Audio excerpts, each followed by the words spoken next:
Good afternoon, everybody. Today, I'll be talking about the surgical management of fungal corneal ulcer. So, the main indication when we plan a surgical management is whenever we feel that the medical therapy is not responding and the patient is having a persisting corneal ulcer. So, we're going to discuss surgical management under the below headings. We have debridement, then the application of cyanoacrylate glue, a patch graft, a lamellar graft, and also a full thickness penetrating keratin. So let's go one by one. So when we go to debridement, so why do we do a debridement? The main role of a debridement is we need a better penetration of the drug, especially when patients are on antifungals like natosol, which tends to form debris, and when your penetration of the drug is inhibited, that's when you do a debridement. So indications are basically no improvement after starting topicals on a day 2 or 3. The other advantages is it helps to debulk the organism as well as the necrotic material and enhances better penetration of your topical antifungals. And you could also do a daily debridement every 24 to 48 hours. The next OPD and how debridement is done is it's an OPD procedure. So just after instilling Paracaine drops with chimeras or a number 15 blade, the base and the leading edge of the ulcer is scraped gently in a singular direction. The other OPD procedure is the application of a cyanoacrylate glue. So the main indication for a glue application is whenever you have any perforation, an impending perforation, an ulcer which is going in for a melt, and due to lack of tissue, the supply of tissue immediately, you want to salvage the globe. Till then, you can put in a cyanoacrylate glue. So in cases of melting, thinning, desmatoseal, the glue also helps to inhibit reepithelialization and inhibits polymorphonuclear leukocytes, which are the main source for collagenollytic and proteolytic enzymes, which causes further thinning and a perforation. So it's only a temporary measure till we get a eye for a tectonic or a therapeutic patch graft. So glue application is again an OPD procedure under Paracaine. We make sure its speculum is placed, the entire ulcer is exposed well. And if the surface is a little epithelialized, we will have to gently scrape it so that the glue sticks well. And make sure the surface is very dry before you apply the cyanoacrylate glue. And put in the glue gently and making sure that there is not much of spillage onto the normal cornea or conjunctiva because it gets too messy. Try to put a thin layer, and once you feel the crystallization has happened, then you put on a contact lens. Then coming to patch graft. So patch grafts are indicated basically whenever you have a localized infiltrate or an ulcer which is not responding to therapy. And most commonly we've seen in cases, post cataract surgery, post phaco, and near the site of the wound, if they develop an infiltrate and not responding to treatment, we plan a patch graft. Patch graft can again be a lamellar or a full thickness based on the depth of involvement. Pre-op ASOCT can be done in these cases just to make sure that on table you are prepared for the depth of the lesion. Coming to therapeutic DALC. Therapeutic DALC usually is a little controversial. They say that if we are not able to debride or excise the entire ulcer mass, then there could be chances of recurrence. And second is for the drug to penetrate into the interlamellar space also, it will be a hindrance if we're not able to clear the entire lesion there. So basically, it's indicated in cases of superficial ulcers not involving the deep stroma. Anything which is deeper than 150 microns, not exceeding 300 microns in depth. So again, an ASOCT will help in these cases to pick out the depth of the lesion. And provided the anterior chamber is pretty quiet and there is a poor response to medical treatment.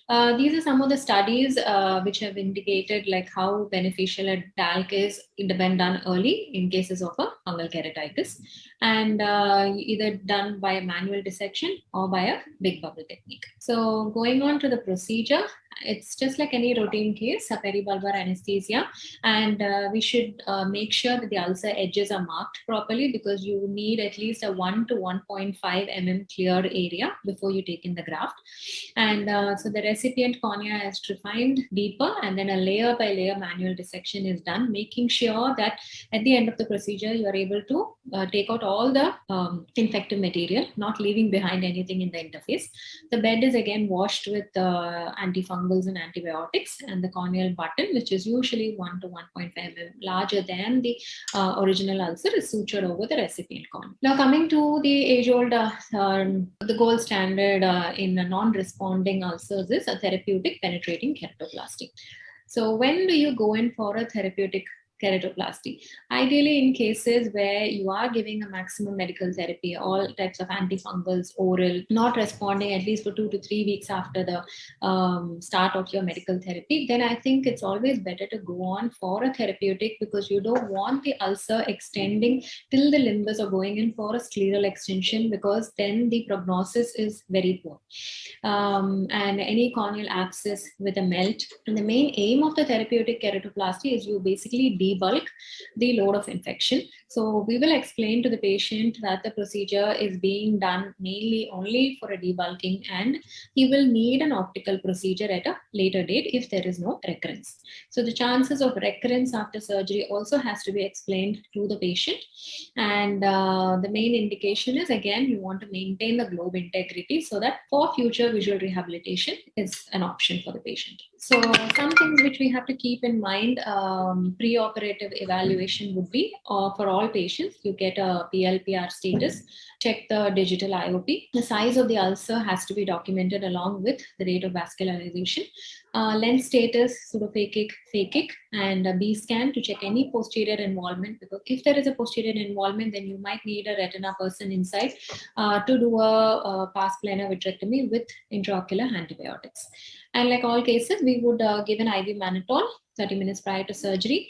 You want to reduce intraocular pressure while you're operating, prevent any expulsive happening on table. So those things you give a mannitol. So the routine procedure would be peribulbar anesthesia, no pinky, because sometimes, or a gentle pinky and a massage, because sometimes you feel that the eye is the ulcer, the cornea is too thin, and too much of pressure, it can cause a perforation there also. And so a peritomy is basically indicated in cases where there are large ulcers, a limbus to limbus, where you're not able to assess the extent of the ulcer beyond the limbus. And so if you have to include a little of the sclera, and if it's involving the sclera, then we'll have to take a little larger graft. And the ulcer size usually measured with a caliper, and making sure 1 mm of healthy cornea is available. And the donor trephine is usually 1 to 1.5 more than the normal. So I'll be showing you some videos. And so the other thing which you'll have to make sure while you're doing a therapeutic is just make sure you prepare 2 trolleys. So one is while you're excising the host cornea, and you want to make sure all your instruments and your gloves and everything are changed, because you don't want any cross infection or anything going on to the new host cornea which you're trying to. So I will just explain based on this video. So in this video, what you're seeing is, it is a limbus to limbus infiltrate, a large ulcer. So we are putting in a Pleringa, measuring the ulcer, and a manual dissection of the graft is done, because it's a pretty large graft, probably more than 12 mm in size. And we do a manual dissection of the graft here. And so when you're trying to enter the anterior chamber, always use the side port, go in parallel as much as you can, because you don't know the lens status, whether it's phakic or what. You don't want to damage any of the structures inside. And inject visco, and use your corneal scissors, your right and left corneal scissors, and just try to excise all the infected tissue. You might have a lot of tissue sticking on to the lens capsule, and which would be adherent. So just make sure you put in a little viscoelastic under that and try to peel it off as gently as possible. We try not to disturb the lens unless there is an auto expulsion of the lens. We try not to remove the normal crystalline lens. The reason being, we don't want to create a single channel where there could be a vitreous involvement at a later date. So we try to retain the lens, and then antibiotic wash with Vozol or an antifungal wash is given. And here the edges are trimmed, assuming that we were not able to clear it out with the first set. And so making sure everything is done, we put in the graft. While you're placing the graft, always make sure that if you have a scleral part to it, make sure that it is placed superiorly, mostly for cosmetic reasons. And in a therapeutic penetrating keratoplasty, you'll have to make sure that since the graft, if the graft is a larger size, you will need more sutures compared to your normal 16 sutures like you do in a PK. And also your sutures have to be a little more tighter because the inflammation is much higher in these cases, and the chances of your suture giving way or gaping is much more in these cases. And so this is another case where I'm just trying to show you about how this is, we're using a Trifine over here because it's a more localized lesion ulcer.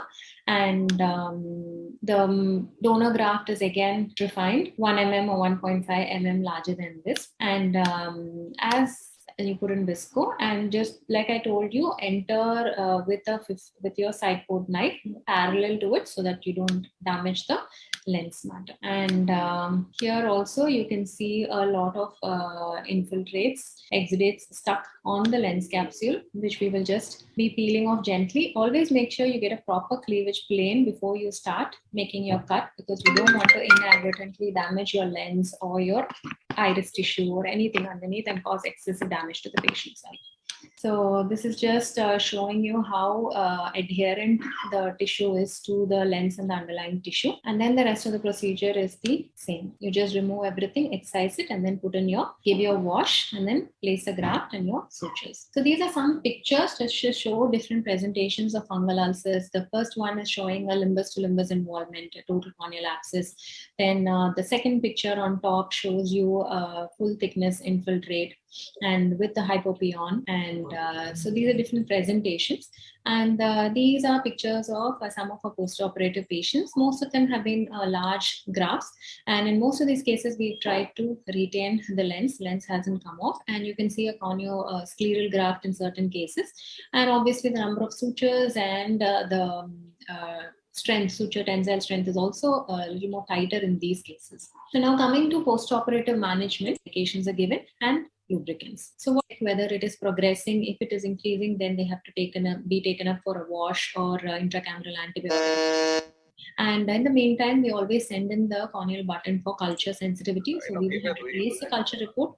And based on that, if we want to change our medical management post-op, we'll have to do. Suture removal and follow-up again, because it's a therapeutic case, the sutures tend to get loose very soon because the inflammation and the healing is a little faster. If there is a need for a suture removal and there is a gape, you might have to put in a suture. If not, just remove the loose sutures as and when necessary.